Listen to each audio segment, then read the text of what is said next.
اتنے میں دکان میں پریا داخل ہوئی۔ اس کے ہاتھ میں ایک تھالی تھی جس میں اس نے بھگوان کی مورتی رکھی ہوئی تھی، ساتھ ہی چند پھول کی پتیاں اور ایک دیا بھی تھالی میں موجود تھا۔ پرینا کو ہائے کہا اور پھر کہنے لگی کہ اس تھالی کو وہاں سامنے کاؤنٹر پر رکھ دو۔ پھر پریا پوجا کرنے لگی، جبکہ پرینا کپڑوں کو تہہ لگا کر ان کو پیک کرنے لگی۔ اتنے میں ایک لڑکی دکان میں داخل ہوئی اور فوراً بولی، یہاں اے سی نہیں ہے کیا؟ اتنی گرمی ہو رہی ہے۔ پرینا فوراً آگے بڑھی اور بولی، آپ باہر سے آئی ہیں اس لیے یہاں آپ کو گرمی لگ رہی ہے، آپ بیٹھیں اور یہ پانی پئیں۔ اس نے کاؤنٹر پر رکھے ایک گلاس میں پانی بھر کر لڑکی کی جانب بڑھایا۔ لڑکی پانی پینے لگی۔ پھر پرینا کہنے لگی، آپ آرام سے پانی پئیں، پھر پریا آپ کو کپڑے دکھائے گی۔ اس کے بعد پرینا نے پانی کا خالی گلاس لے کر سائڈ پر رکھا اور پریا سے کہنے لگی، پریا میم کو کپڑے دکھاؤ۔ پریا جو کہ پوجا کر رہی تھی، گاہک لڑکی کے پاس آئی اور اسے مختلف ڈیزائنر سوٹ دکھانے لگی۔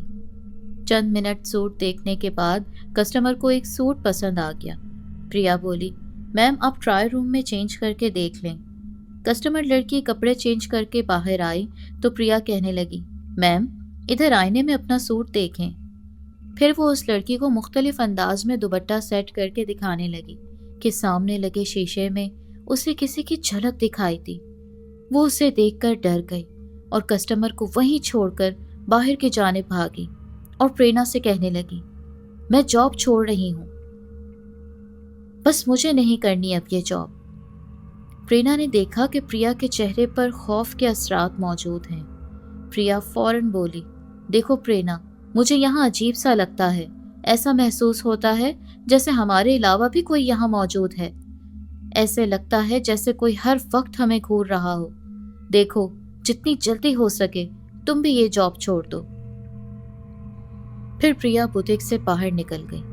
پرینا سوچنے لگی کہ پریا پتہ نہیں کیوں چلی گئی اور مجھے تو ابھی ابھی جاب ملی ہے، میں کیسے چھوڑ دوں۔ اتنے میں وہ کسٹمر جسے پریا کپڑے دکھا رہی تھی کاؤنٹر کی جانب آئی اور کچھ لیے بغیر ہی غصے سے دکان سے باہر نکل گئی۔ پرینا کو سمجھ نہیں آ رہا تھا کہ یہ کیا ہو رہا ہے، پر وہ تمام خیالات جھٹک کر واپس پیکنگ کرنے لگی۔ کچھ دیر بعد وہ شو روم میں بنے اسٹور روم میں چلی آئی۔ اسٹور روم میں ہر طرف مختلف ڈبے پڑے تھے۔ اسٹور میں ایک زرد بلب جل رہا تھا جو کہ اندھیرے میں دیکھنے کا واحد ذریعہ تھا۔ پرینا کی نظر ایک ڈبے کے قریب رکھی سرخ رنگ کی تھیلی پر پڑی۔ اس نے آگے بڑھ کر وہ تھیلی اٹھا لی اور اسے کھولنے لگی۔ جیسے ہی اس نے تھیلی کھولی، اس میں سے ایک پتلا برآمد ہوا جس میں چھوٹی چھوٹی سوئیاں چپوئی ہوئی تھیں۔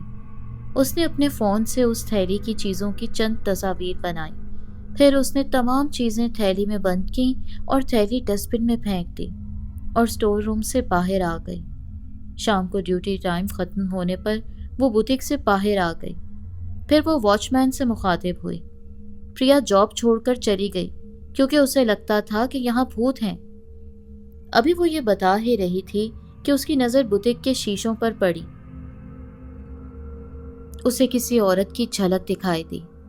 وہ ڈر کر کہنے لگی، بابا دیکھیں، وہ اندر کوئی ہے۔ اور جب واچ مین نے شیشے میں دیکھا تو وہاں کوئی نہ تھا۔ واچ مین کہنے لگا، بیٹی یہاں تو کوئی بھی نہیں ہے، تمہیں وہم ہوا ہوگا۔ لیکن پرینا کو یقین تھا کہ اندر کوئی تھا۔ پھر وہ واپس گھر آ گئی۔ شام کو وہ راہل سے ملنے ہوٹل گئی۔ پرینا نے آج جاب کے پہلے دن ہونے والے تمام واقعات کے بارے میں اسے بتایا۔ راہل پرینا کی باتیں غور سے سن رہا تھا۔ اتنے میں کھانا آ گیا اور وہ دونوں کھانا کھانے لگے۔ کھانے کے دوران پرینا کو اچانک تھیلی کے بارے میں یاد آیا تو وہ راہل کو تھیلی کے بارے میں بتانے لگی اور اسے تھیلی کی تصاویر بھی دکھائیں۔ راہل بول پڑا، تم نے اسے ہاتھ تو نہیں لگایا نا؟ پرینا کہنے لگی، میں نے ہی تھیلی کھولی تھی۔ پھر راہل نے اسے بتایا کہ یہ چیزیں کالے جادو میں استعمال ہوتی ہیں۔ پھر ادھر ادھر کی باتیں کرنے کے بعد وہ بل دے کر ہوٹل سے باہر آ گئے۔ راہل نے پرینا کو گھر ڈراپ کیا اور چلا گیا۔ اگلے دن ڈیوٹی ٹائم میں اس کے باس آئے اور کہنے لگے، پرینا آج تمہیں یہیں پر رکنا پڑے گا، میں نے کچھ آرڈر دیے ہوئے تھے، آج مال آ رہا ہے تو تم اس کی سیٹنگ کرو گی۔ یہ سن کر پہلے تو وہ پریشان ہو گئی پھر جان گئی کہ کہیں سر کو برا نہ لگ جائے۔ باس واچ مین کے پاس گئے اور اسے کہنے لگے، آج پرینا کے ساتھ تم بھی یہاں رک جانا، پھر رات کو چلے جانا۔ واچ مین نے اس بات میں سر ہلایا، پھر باس چلے گئے۔ رات ہو چکی تھی۔ وہ کاؤنٹر پر رکھے کپڑے پیک کر رہی تھی کہ اسے کسی کی آواز سنائی دی۔ واچ مین بھی وہیں کھڑا کپڑوں کو ترتیب دے رہا تھا۔ پرینا کہنے لگی، بابا آپ کو کوئی آواز سنائی دی؟ واچ مین بولا، نہیں، پھر بھی میں چیک کر کے آتا ہوں۔ پھر وہ باہر جا کر چیک کرنے لگا اور واپس آ کر پرینا کو بتایا کہ کچھ بھی نہیں ہے، تمہارا وہم ہوگا۔ اتنے میں واچ مین کے فون کی بیل بجنے لگی اور وہ فون یس کر کے سننے لگا اور دوسری طرف مخاطب شخص سے کہنے لگا، میں بس ابھی آتا ہوں۔ فون بند کر کے وہ پرینا سے مخاطب ہوا اور کہنے لگا، میری بیوی کی طبیعت خراب ہے، مجھے جانا ہوگا۔ پرینا بولی، رات ہو چکی ہے، میں یہاں اکیلی رہوں گی۔ واچ مین کہنے لگا، میں جلدی آ جاؤں گا، اور پھر وہ باہر چلا گیا۔ جاتے ہوئے وہ پرینا سے کہہ گیا کہ میں باہر سے دروازہ لاک کر کے جاؤں گا۔ پرینا کہنے لگی، ٹھیک ہے۔ واچ مین پھر فوراً ہی چلا گیا۔ پرینا اب بوتک میں اکیلی تھی اور خود کو مصروف رکھنے کے لیے وہ چیزیں سیٹ کرنے لگی۔ اسے اکیلے خوف محسوس ہو رہا تھا۔ اچانک اس کے پیچھے کھڑی ڈمی نے گردن گھمائی، لیکن پرینا نے یہ سب نہیں دیکھا تھا، ورنہ وہ 1 منٹ بھی یہاں نہ رکتی۔ پھر فوراً ہی بوتک کی تمام لائٹس جلنے بجھنے لگیں۔ وہ ڈر گئی اور بھاگتی ہوئی اوپر بنے کیمرہ روم میں آ گئی۔ وہ بہت خوفزدہ تھی۔ پریا کی کہی باتیں اس کے دماغ میں گردش کرنے لگیں تو وہ اور زیادہ ڈر گئی۔ اچانک اسے کوئی خیال آیا اور وہ کیمرہ روم میں رکھے کمپیوٹر جس میں ساری CCTV فوٹیج کی ریکارڈنگ ہوتی تھی اسے چیک کرنے لگی۔ اس نے پریا کے جاب چھوڑ کر جانے والے دن کی فوٹیج دیکھی تو وہ جہاں کھڑی تھی وہاں کھڑی کی کھڑی رہ گئی، کیونکہ پریا کی کہی گئی بات سچ تھی۔ اس دن واقعی اسے شیشے میں خوفناک صورت دکھائی دی تھی۔ پھر اس نے اور فوٹیج چیک کی تو حیران رہ گئی، کیونکہ کام کے دوران بوتک میں رکھی ڈمی نے کئی بار حرکت کی تھی جو کہ اسے محسوس نہ ہوا۔ یہ سب دیکھنے کے بعد وہ کانپنے لگی۔ اسے یقین ہو چلا تھا کہ ہو نہ ہو اس دن شیشے میں جو عورت اسے دکھائی دی تھی وہ بھی کوئی آتما تھی۔ یہ بوتک یقیناً آسیبی تھا۔ وہ کپکپاتے ہوئے نیچے آئی تو اسے اپنے سامنے ایک بھیانک شکل کی لڑکی کھڑی دکھائی دی۔ وہ چیخنے چلانے لگی، بچاؤ بچاؤ! لائٹس ابھی تک جل بجھ رہی تھیں۔ بوتک میں رکھی ڈمیز آہستہ آہستہ آنکھیں پڑنے لگیں۔ پرینا کو ہر طرف خوفناک شکلیں دکھائی دینے لگیں۔ وہ بھاگنے لگی اور سٹور روم میں آ گئی۔ اچانک وہاں رکھے تمام ڈبے گرنے لگے اور دروازہ خود بخود بند ہو گیا۔ وہ چیخ رہی تھی۔ اسے لگا بس ابھی اس کا دل بند ہو جائے گا۔ اس کی سمجھ میں نہیں آ رہا تھا کہ وہ یہاں سے کیسے باہر نکلے۔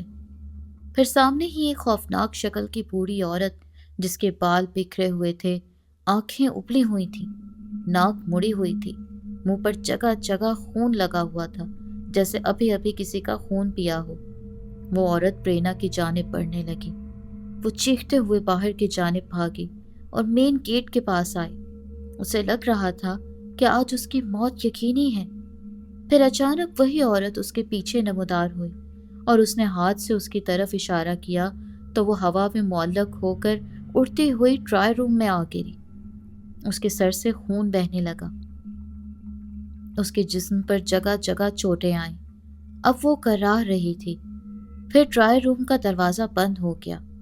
اتنے میں چوکیدار واپس آ گیا اور دیکھا کہ بوتک کی تمام لائٹس جل بجھ رہی ہیں۔ اس نے فوراً دروازے کا لاک کھولا اور پرینا کو آوازیں دینے لگا۔ وہ آگے بڑھا تو اسے ٹرائی روم کی جانب سے پرینا کے کراہنے کی آواز آئی تو اس نے فوراً ٹرائی روم کا دروازہ کھولا اور دیکھا کہ پرینا خون میں لت پت پڑی ہے۔ پرینا بے ہوش ہو چکی تھی۔ واچ مین نے فوراً اسے ہسپتال پہنچایا۔ پرینا بچ تو گئی لیکن اس کی حالت بہت زیادہ خراب رہنے لگی۔ وہ بار بار چلانے لگتی۔ ڈاکٹر نے اس کے گھر والوں کو بتایا کہ اسے انتہائی ذہنی شوق لگا ہے اور اسے تندرست ہونے میں وقت لگے گا۔ سنی مہتا کو جب بوتک میں ہونے والے واقعے کا علم ہوا تو اس نے فوراً ایک عامل کو بلوایا اور اس نے شو روم دیکھا۔ اس عامل کو فوراً پتہ چل گیا کہ یہ آسیبی جگہ ہے۔